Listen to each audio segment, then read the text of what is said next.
Hi, good morning everybody. Thank you to those who are here. It is a little chilly this morning. Lizzie's looking at me funny because she doesn't have a jumper on. Welcome to our next workshop. Today we're going through using the whole plant. A lot of people, and traditionally in a lot of cultures, especially in Australia, we just use the end product. If you go to a lot of other countries, they will use the whole product, but in Australia it's not something we do traditionally, so much so that you can't even buy a lot of these products in the shops because it's just not part of how a lot of us here have been raised, so we don't know any different. We think that with the carrot, you just eat the carrot, so most carrots don't come with the tops. So what I'm here to do today is to show you that that is not true, and go through a few bits and pieces of some things can be eaten raw, some things have to be cooked, some things some things that we just don't eat, and I'll go through some of those reasons. Now my list today is not comprehensive. Obviously everything I've learnt is from Google. I don't have a cultural background where I was raised with eating certain types of plants. So if you come from a country or within your culture that does eat a food a certain way, please feel free to chime in.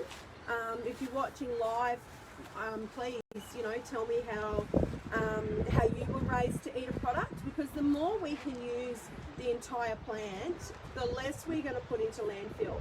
Now we should all be composting, but I understand that we're not all composting. So if we can sort of assume that we're not composting and say, right, what can I do with this whole plant to reduce my waste and also to increase how much food I'm consuming, like how much use I'm getting out of it. When you're purchasing a product, you want to be able to use the whole product. One of the first things though is peeling. You really don't need to peel the majority of your vegetables, and in fact a lot of your vegetables, the most nutrients are in the peel. They're actually in the skin.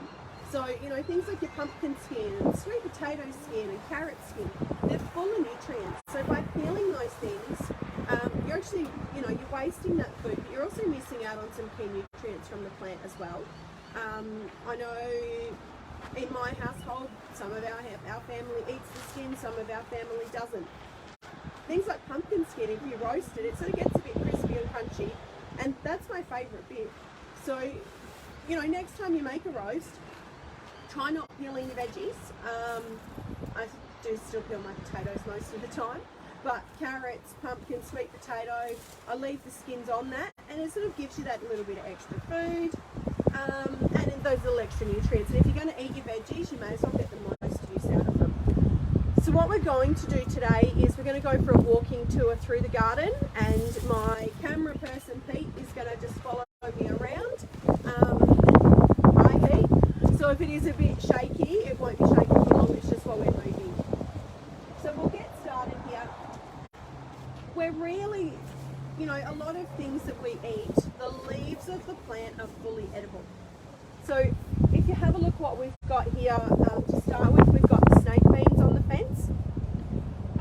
The beans, amazing, taste great. We can also eat the leaves of the beans, and leaves of most plants we can eat. There is a trick to eating them. Some you can eat raw, some you can't. Most things like this with your leaves, you want to pick the new leaves. By the time a leaf gets old and big and starting to look a bit tattered, it's not in its prime condition, and it's starting to, obviously I would assume it's probably losing a bit of nutrient, but it's also starting to get bitter as well. So if you're going to eat your leaves, you pick your nice fresh young leaves. And pretty much every leaf you can use in a stir fry, in a curry, in a soup. I made fried rice at home the other week, and I didn't have any Asian greens, so I went out into my garden and I picked a ton of leaves and just chopped them up and chucked them in replace of my Asian greens. This time of year is really super frustrating because we can see our tomatoes are there, but they're still green. We can see that our cucumbers are there, but most of them aren't ready yet.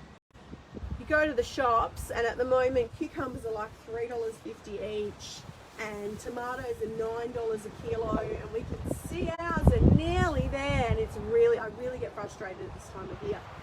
But there are other uses for your plant while you're waiting for those seeds to ripen, and we'll go through those as we get to those plants. Beans, we're lucky here, beans grow most of the year, and even when they're not producing beans, so and this is something I'll try this summer, is that the plant will still grow right through the wet season, but it does get too hot for the flower to turn into a bean. So what I'm going to do this year is keep that crop going and actually use the fresh leaves. And then that's a green through summer, and we all know that it's, you know, we don't get a lot of food through summer here. So if I can have those leaves to eat, stir fries, I mean, we don't do a lot of curries and things, we don't do any because my partner doesn't eat them, but fried rice, stir fries, soups, anything like that, it's just going to help bulk it out and put some nutrients in it. So while you're waiting for your beans, eat your leaves. Watermelon, now this watermelon's no good, it's got blossom end rot, so I do need to pull it out. But watermelon again, it's not just the fruit, the red stuff that you eat, you can actually eat the rind as well. Now I don't know about you, but as a child we were always taught, don't eat the white stuff, you'll get a bellyache. It's just not true, because you can.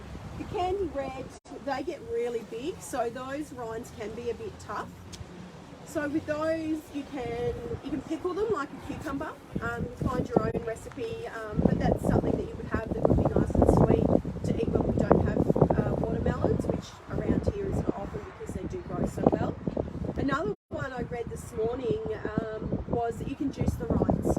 So when you do your juice, instead of taking the rind off, just chuck it in your juicer as well. It's full of nutrients again.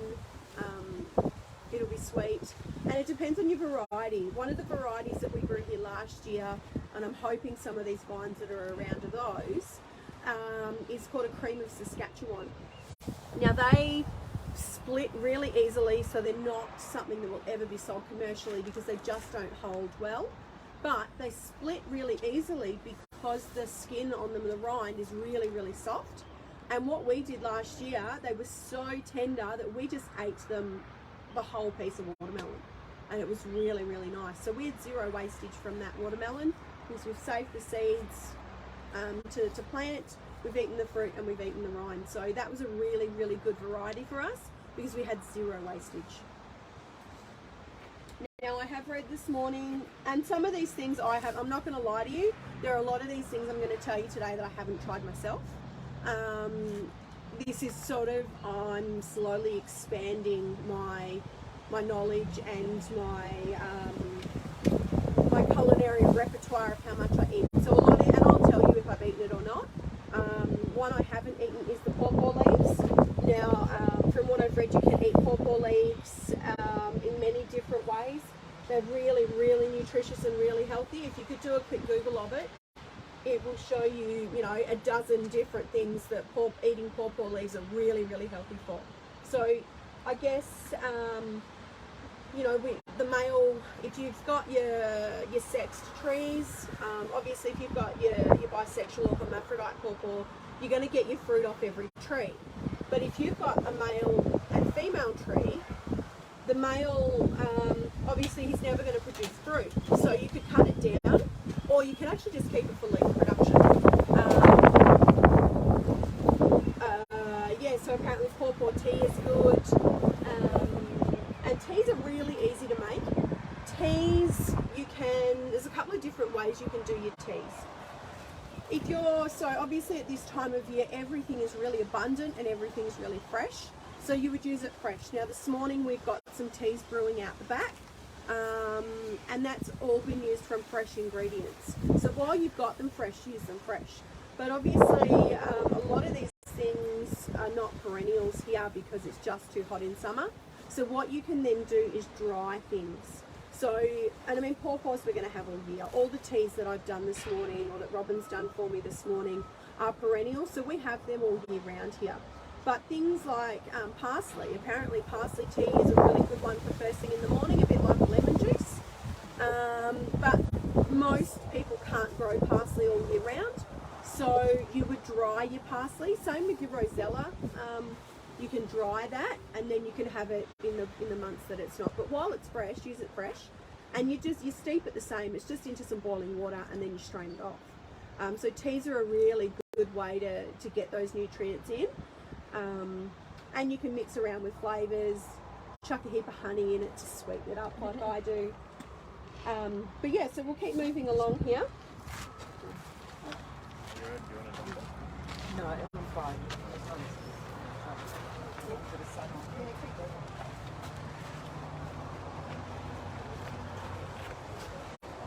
So what we've got here is our mulberry tree. Now we're really fortunate here that mulberries in Port Hedland do not lose their leaves.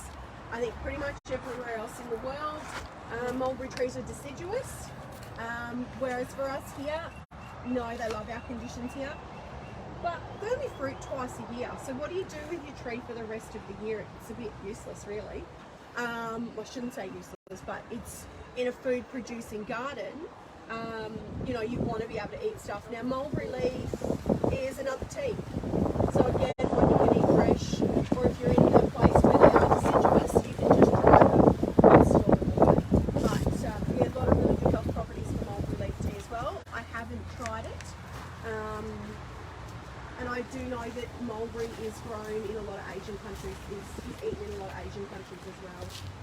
Again, I think is more your fresher leaves, so your new stuff. What have we got here? So Rosella is, I think opinions vary from what I'm reading on whether or not it is considered a native Australian plant. They believe it's been in Australia for about 1,000 years. It was introduced back then. Apparently, from what I've read, what's going on? It went finish, but it's come back on again. Okay, we're good? Yeah, Africa, Sri Lanka, but it's been here for 1,000 years. It's been used by our traditional owners for 1,000 years. So to me, that's, you know, you've been here for 1,000 years, you get to call the place home. And I believe it is used in a lot of Aboriginal cooking as well. Which is the Rosella? So this is the Rosella here.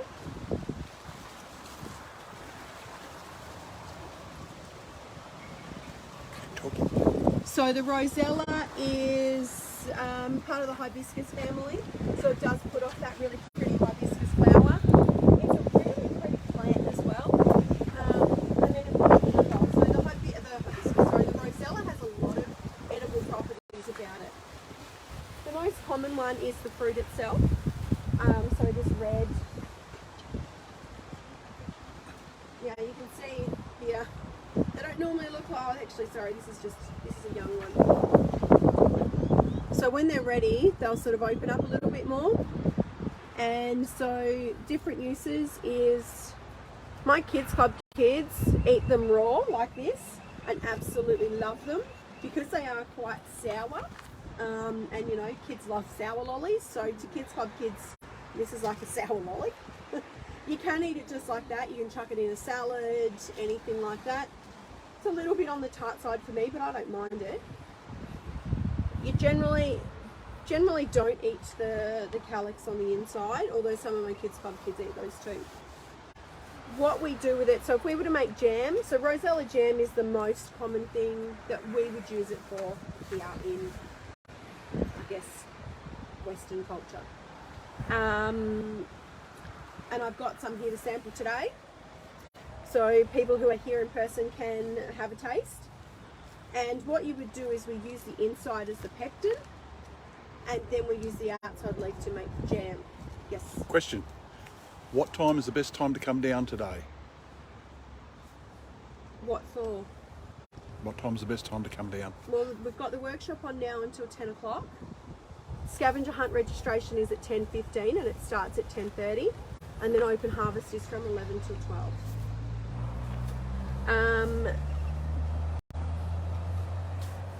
Now I've lost my train of thought.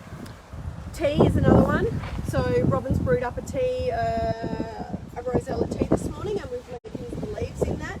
You can use the leaves again in a bit of salad, stir fry curry soup, anything like that. It's another green. Another use for this, and this is something I really want to try, is that they make a flour out of the seeds. So So what we can do is, obviously, if we've been harvesting this quite heavily, so there's not a lot of seed available.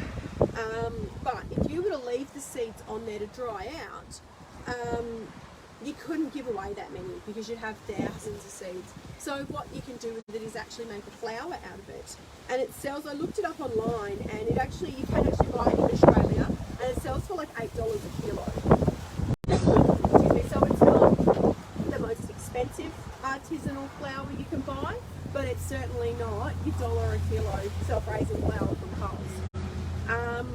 But yeah, so all you do with the little seeds that are inside is dry them, then roast them, and then you just mill them up. I'm going to try milling mine in the Thermomix, and it's more of a sweet flour, so it's more of a dessert flour. So they're using them in biscuits and cakes and things like that. So yes, I think it's a kids club activity one week is to stuff ourselves with Rosella flour treats. So yeah, I can't wait to grow some, to have some Rosella flour. So that'll be really exciting. And I would assume, and if I've got any celiacs here who can dispute this, please let me know. I would assume that because it's not part of the wheat family, that it's quite possibly gluten-free.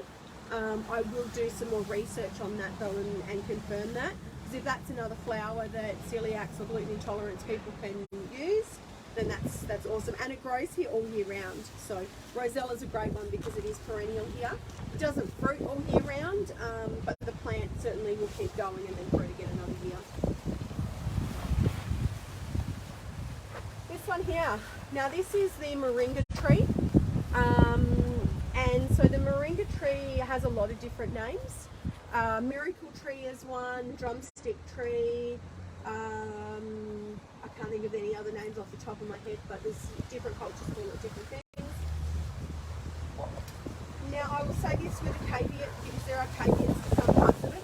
The entire tree of the moringa is edible. There's been a lot of research done on the leaves and on the pods. The leaves and the pods are safe to eat by anybody.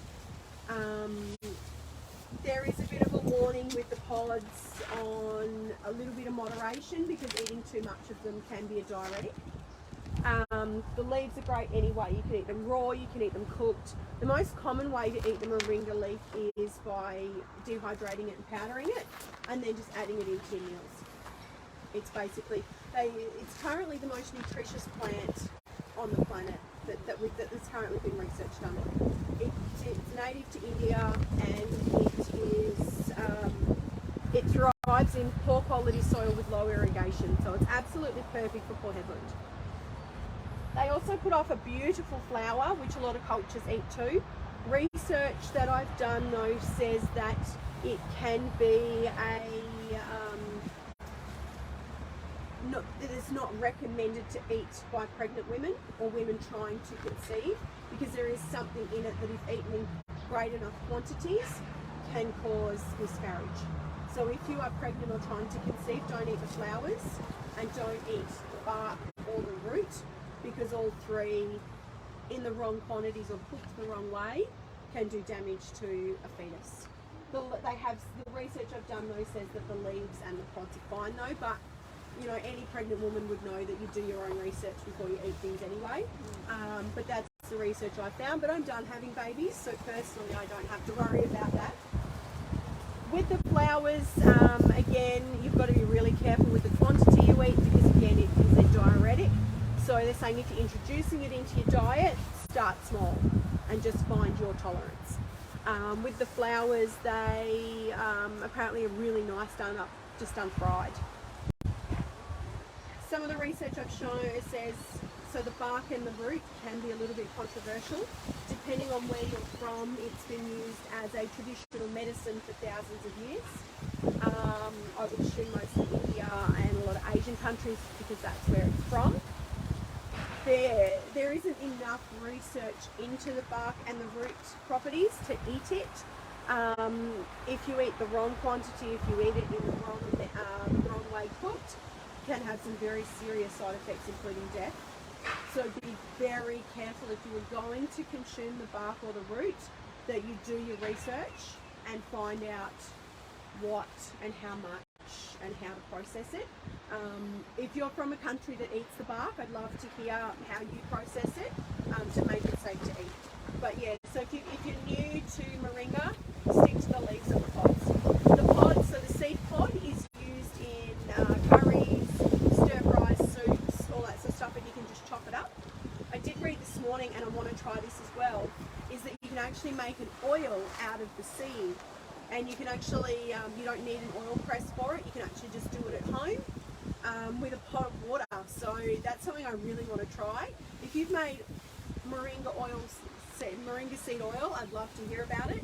But that's something I want to try this year. The website I was reading it on says that they loved it so much that they now don't use any other oil at home. They only use moringa seed oil. So that's another cool. That would be really awesome if we could make our own oil in Port Edmonds. You know, it's pretty hard to get, or very expensive to get, Australian-made oil. So yes, a moringa oil would be really cool. Carl Julian, if you are watching this, can you let me know if you have made oil out of it and how it went? I will message you later though. Alrighty, moving on.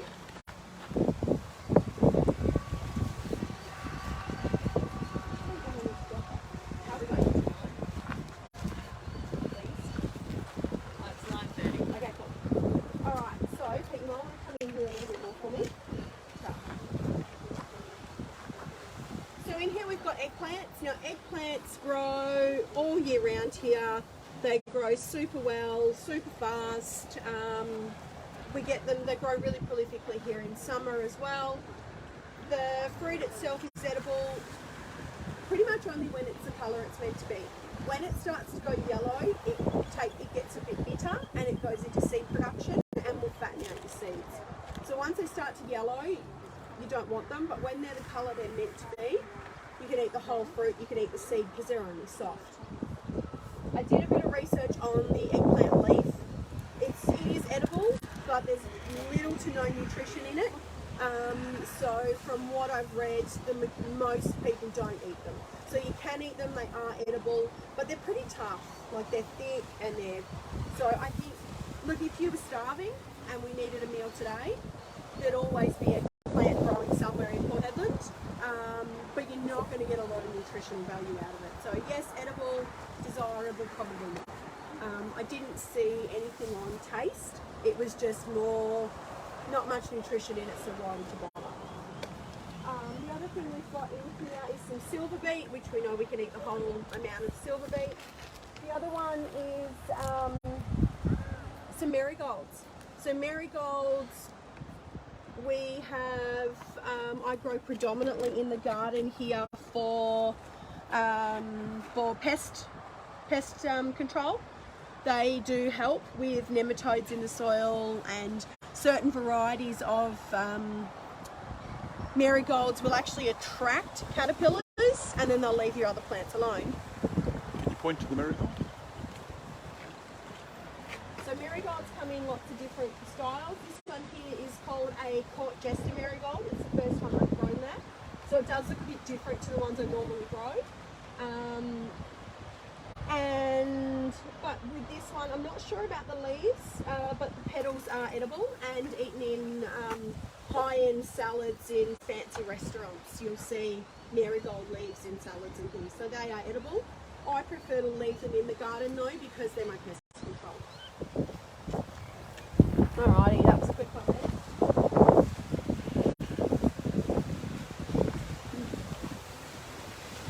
So in here we've got radish. This one here, I believe, is a black radish.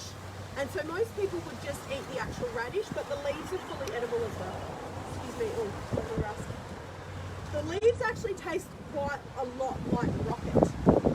Now rocket grows really well here and grows really fast here, but the radish to me actually tasted a lot like rocket, and radish grows really fast as well.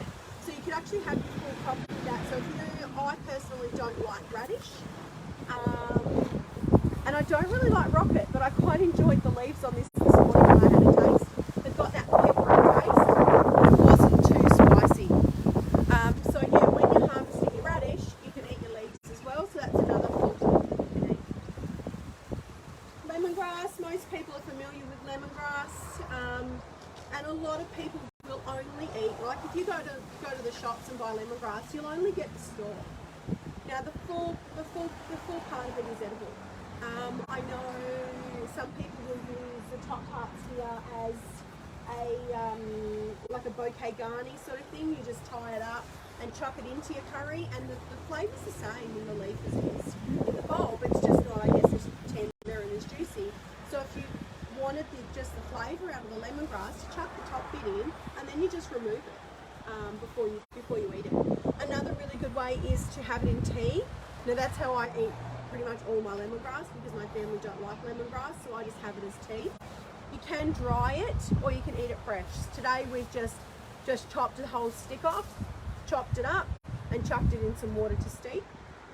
You can, however, if you are getting the whole thing of lemongrass and you're using the bottom part for cooking, you can use the top part just for tea, you can use it fresh, or you can dry it and chop it up and use it, and then you're using the whole plant, you're not wasting half of it. Does it self-seed? Right, so we've got two different types of lemongrass in the community garden now. From what the reading I've done, one is an East Indian lemongrass and one is a West Indian lemongrass. I do not remember which one is which. One goes to seed, one does not. So the one that's most common in Port Hedland and probably most of Australia is the one that's over on the fence that does not go to seed. It just keeps it's like a bowl, and it'll just keep bunching out, and then you can separate them and replant them and it'll keep bunching out. This variety here, this one I grew from seed, from a Yates packet, and it pretty much every 2 years goes to seed. So this is your lemongrass seed. I prefer the other variety because it does have a thicker bulb on it and it multiplies, whereas I find this stuff doesn't multiply anywhere near as much, and the stalk on it is probably maybe half the width. So given the opportunity, again, I wouldn't grow this variety, but it certainly does grow. But I think in Port Hedland the other variety is better. I find that this will, if I cut it too close to the bottom, it dies off, whereas the other one is almost impossible to kill. So I would recommend the other one, where you just get a cutting from somebody. No, it's alright, you won't get it. Alright.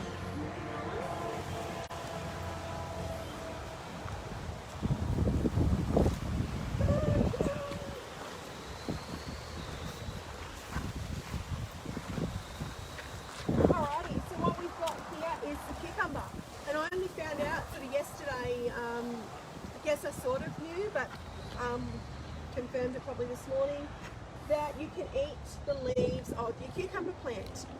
It is in the I don't know if I'm going to pronounce this right, the cucurbit family, and so which is pumpkins, zucchinis, cucumbers are all in the same family. Sorry? You're putting shade over the...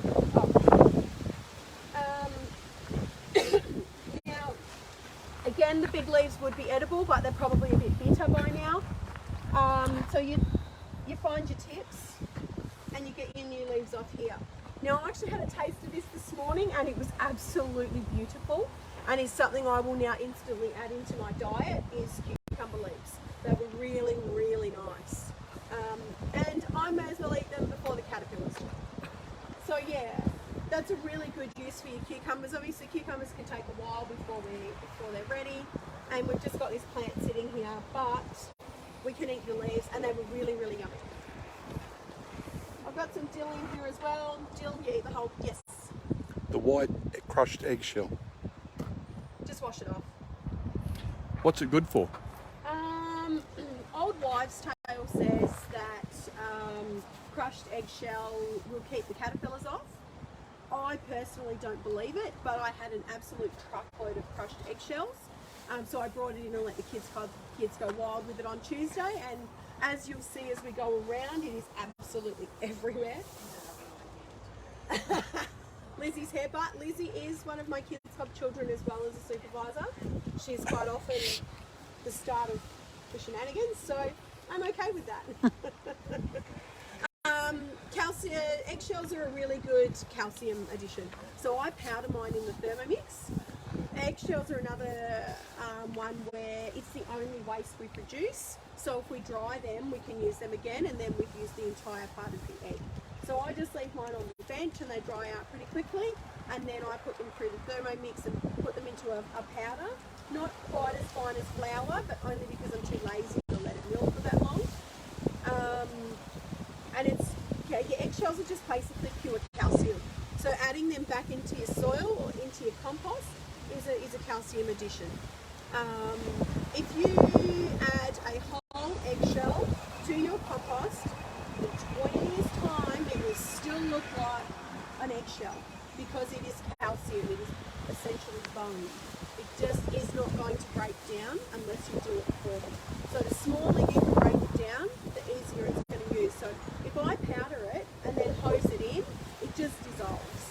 So, and that's an instant hit. There's a lot of uses for eggshells in the garden for a lot of different things. And the smaller you can break it down, the faster it's going to be effective in your garden. So yeah, I've let the kids spray it everywhere because I had a ball doing it. I don't believe it's going to work for the caterpillars, but it can't hurt. So that's what the white stuff is everywhere. I've got some okra, a bit of burgundy okra here. Now the okra, we eat the ladyfinger when they're small. Now when they're small, sort of pretty much no bigger than one of your fingers, they're nice and tender, and you can eat them. Yes. Shadow. Oh, sorry. I was trying to speak to people as well, that's all. I've read this morning that you can eat the leaf of the okra as well. I'm personally probably not going to ever try it because I have an allergic reaction to this stuff. If I have to do anything with the okra, my entire arms just end up with this ball of fire. There's something on them that my body does not like. Excuse me. So for me personally, unless you put it in a meal for me and I don't know, I probably wouldn't go out of my way to try it. That's why you point and say that one's a good one to pick. That's Sorry? why you don't touch. You point to me and say you can have that one now. Yeah, and I don't touch it. Yeah. So yeah, because I do, it burns me for quite a while, and I itch and it goes bright red. So yeah, I personally wouldn't eat okra leaves, but they are edible. Alright, moving along.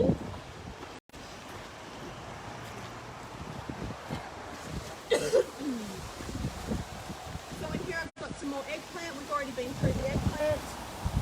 I've got some daikon radish there, and so again that's the same as the other radish.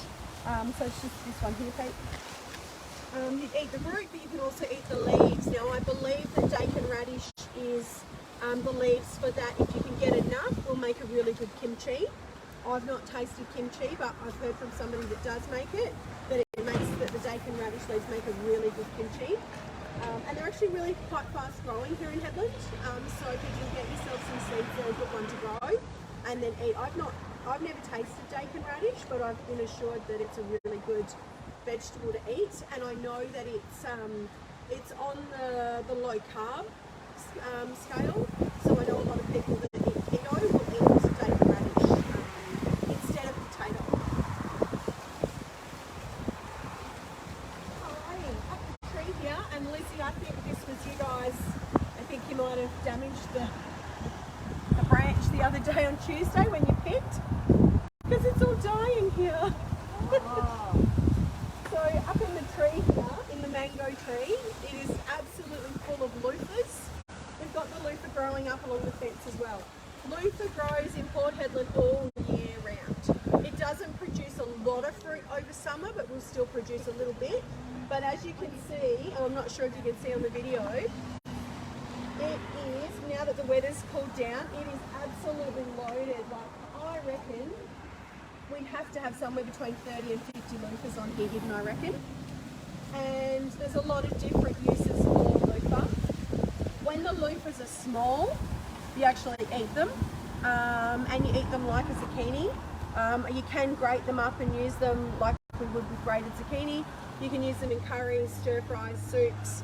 I have had them in, a lady made me a Thai green curry, and it had the loofah in it. absolutely magical. So it was really, really delicious. And as you can see, they grow prolifically here. Once they get to a certain size though, they're no longer edible, they get too fibrous. And so what we do with them then is we leave them and they get as big as they're going to get. And then what happens is instead of rotting, they actually dry. And that's what your loofah sponge is. So no, your loofah sponge does not come from the ocean. We stopped taking live animals for sponges a long time ago. We now use the vegetable sponge. So if you get a loofah, it's actually a vegetable and they grow really well here. So grow them yourself. So yeah, you just leave it there, you don't have to do anything to it. The outside, instead of rotting, will dry. And so once it's fully dry and brown, you'll feel it's all crunchy. And then you pick it off, you peel it, you get the seeds out, you give it a wash and then dry it and then it can be used. I've got mine in the shower, I use it on my face, on my skin. You can use them for cleaning. When I remember, I've got one to do the dishes with as well. There's no plastic in them. They're organically grown, they're organic so long as you've not put any chemicals into the growing process. They're fully compostable. So you can have your dishes sponge, your shower cleaning stuff, all of that stuff as a compostable product. So you don't need to go and buy a plastic sponge. You can just grow it yourself and use it, and when you're done with it, give it a rinse, because you know, if you're using chemicals in the house, and chuck it in your compost, bury it in your garden, and it's going to compost down. And we've not put, so it does break down, it does break up, little fibres will come off it while you're using it, but they are a plant material, so you are not putting a microplastic into the ocean using your loofah sponge. It'll compost along the way. If it does happen to make it out to the ocean, it's not going to harm our marine life, because it's not a plastic. I'm assuming they'll be able to process it. I mean, if you're using bleach to clean with, I would think that probably wouldn't be great, but I would assume that the majority of people who are using an organic sponge are probably not using bleach to clean with. But yeah, and the loofah is really pretty as well. Excuse me. Alright, so if we come around here, got some lettuce here. We all know how to eat lettuce. Lettuce is really good though, that you don't have to wait for the whole plant to be ready and harvest it and then have to eat it in 2 days' time. You can actually just pick the leaves off and eat it as a meal as you go. So that's what we do at home. Iceberg lettuce can grow here. It doesn't grow as well here as it does in cooler climates. We're really fortunate that our open-hearted lettuces, like your cos and whatever this was and some other ones, they grow really well here. And your open-hearted ones, because they're not trying to form that solid heart, you just keep picking the leaves. So, and you'll get a far longer season out of it. So instead of, like I said, growing it, picking it and eating it today, you can just every day when you want a salad, just go out and pick enough leaves and it will keep growing and you'll get a far longer season out of it as if you just picked it just on the once. Same with all your Asian greens, all your herbs, everything like that. If you come to an open harvest here, the only thing we rip out of the ground is a root vegetable. Everything else we just harvest as we need it so that it regenerates. I know we'd say the coriander here. I know a lot of cultures eat coriander root. At the community garden, however, we do not, only because if we pull the root out, the plant's gone. But if we just continue to harvest the leaves, then we will have a much longer season. And by harvesting the leaves, like the coriander is only small at the moment, and I'm not confident it's going to happen this year, although the cold weather's probably going to help it. Because we just harvest the outer leaves, my coriander will quite often be sort of 2 to 3 feet tall. And it's a big, massive bush because we just harvest the outer leaves off it. Carrot tops are another great one. So it's not just the carrot itself that's edible, the carrot top is fully edible. And actually just tastes like a green version of a carrot. It's actually really nice. And I use that today. I've made up a pesto today, and that's got some carrot tops in it. Oh, so your carrots. So yeah, I just will just break off a few carrot tops as I need them. And yeah, they're really good for that. Just be mindful though that when you're taking the tops of things, that the root production will not be as strong, because the more we harvest the leaves, the more energy the plant is going to put into to growing more leaves, and it's going to put less energy into growing the root. So what I do, moving on to the beetroot, is with the beetroot, I usually plant double beetroot because I grow some for root production and I don't touch those leaves, and then others for leaves. So with your beetroot, I like beetroot, it's nice. However, I absolutely love beetroot leaves. Beetroot leaves are actually more nutritious than the beetroot themselves. So over there, the green and red leaf there. Yeah, there's more nutrition in the leaf than there is in the root for a beetroot, and I think that they taste better. So yeah, I always plant a little bit for root, but mostly I plant for leaf picking. Nasturtiums here are another really good one. They're a great companion plant, and so the flowers and the plant itself are really good at repelling insects. However, they are fully edible. So the flower is edible, and again, you'll find it in high-end restaurants and things, but the leaf itself is edible too and is a bit like rocket. Nasturtiums don't grow fabulously here. I know elsewhere people sort of say once you've got nasturtiums, you'll have nasturtiums for life because they self-seed and you never get rid of them. Ours just don't seem to produce a lot of seed here. If you get the nasturtium seeds though, they can be used as a pepper substitute. So you can grow your own pepper. We just don't get enough of them here though, unfortunately. But I know people that instead of having like black peppercorns in their pepper grinder, they'll have nasturtium seeds instead. So that is a way, you could do that, but I just find, in my experience so far, we're not producing enough nasturtium seed here. I don't know why. Whether it is that it gets too hot here too quick, I don't know. But yeah, unfortunately, we can't. But yeah. Sorry. But yeah, another one that tastes like rocket. It's got a nice peppery kick to it. Alright, now this one here is our cassava or tapioca. Look, do your research on cassava before you eat it. Depends on what type of cassava and depends on what country you come from. I recommend not eating the leaves unless you know the variety of cassava you are eating and that you know how to prepare it. There are two different varieties, well, probably more than two, but in general the two main varieties. One is a bitter variety and one is a sweet variety. I believe, but I'm not sure, that we have the sweet variety here.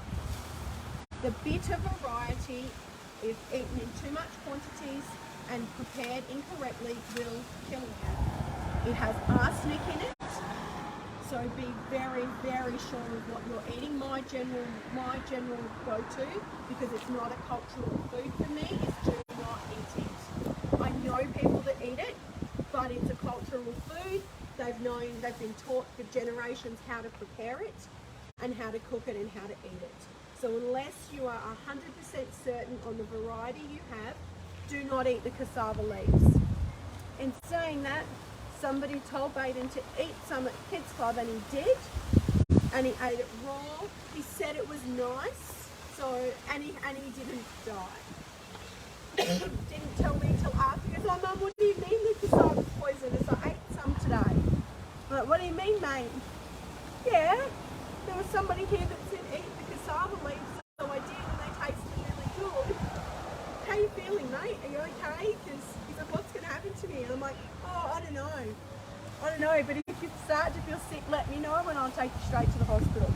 He was fine, but I would not use that as an advocacy to eat it. The reason we have it in the community garden though is for the root.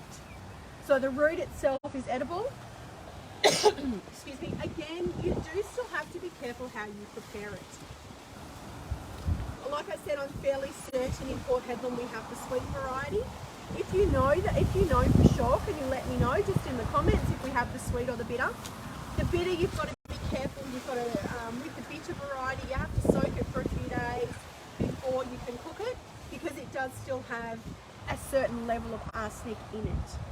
The sweet variety does still have arsenic in it, but they think that the sweet variety, they say cooking it is enough to get rid of it. So yeah, I wouldn't eat the cassava raw. We need to cook it first. And to cook it, I've had some really beautiful cassava recipes. My neighbour has made me cassava cake. Very, very sweet, but it was very, very yummy. I've had cassava just boiled like a potato with a heap of butter and salt and pepper, and that was absolutely beautiful. But I do know there's a lot of different uses for cassava. Depending on what country you're from, there's different ways to do it. Lizzie's nodding her head at me. I vaguely remember her saying cassava chips. Cassava chips, Deep just, fried. yep, deep fried. Who doesn't love a bit of deep fried?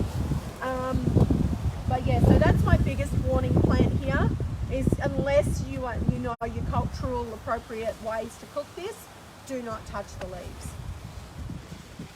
Alright, nothing in here to talk about.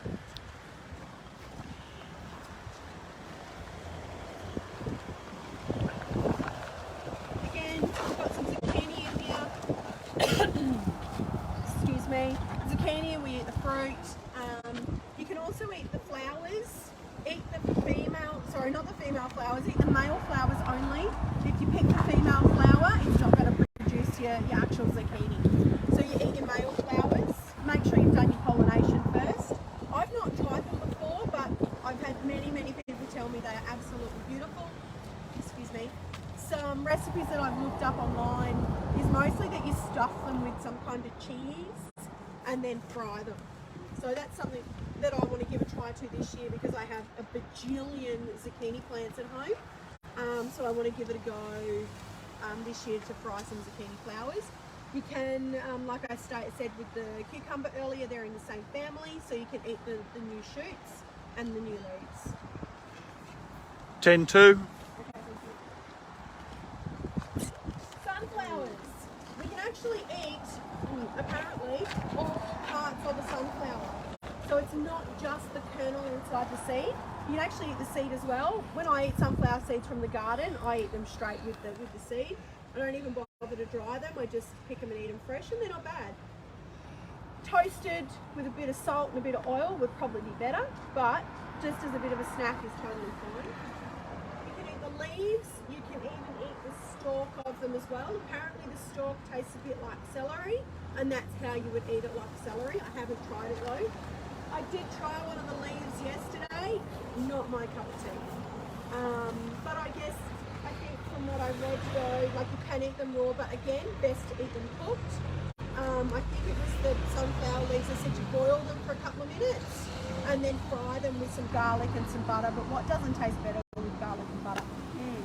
But apparently, so that is, so as well as looking really beautiful, we can eat them as well. What else have we got here? Pretty much just beans, which we've already been through. Dragon fruit. Dragon fruit's just delicious, if you can grow it.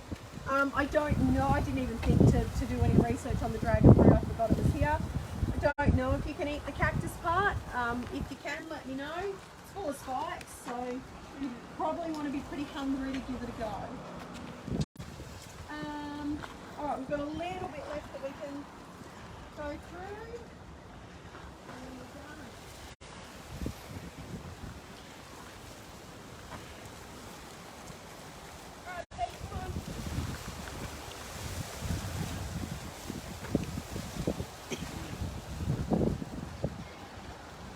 So we'll probably finish up with this bed here. Am I in the right spot? So here we've got a paprika, so a bit like a chili. Apparently they're very spicy. You leave the seed in. Paprikas, chilies, capsicums. You can actually eat the leaves of those. The leaves don't have the spiciness of the fruit, because the spicy part, or the heat part of your fruit, is your seed and your inner membrane. So you can eat them. Again, is one that you would just usually just cook up, stir fries, fried rices, and that sort of stuff. So yeah, if we get chilies and capsicums, even capsicums will grow all year round here, but they won't produce the fruit in the summer. So use your leaves while you're waiting for summer to happen. Give it a prune and eat your leaves. This is one of my favourites, and this is one that most people don't realise that you can eat the leaf of, is broccoli. Broccoli takes forever to grow, and you get one harvest out of it. So to me, it's kind of useless when it takes so long, and then you get one bit and you're done. But you can actually eat the leaves.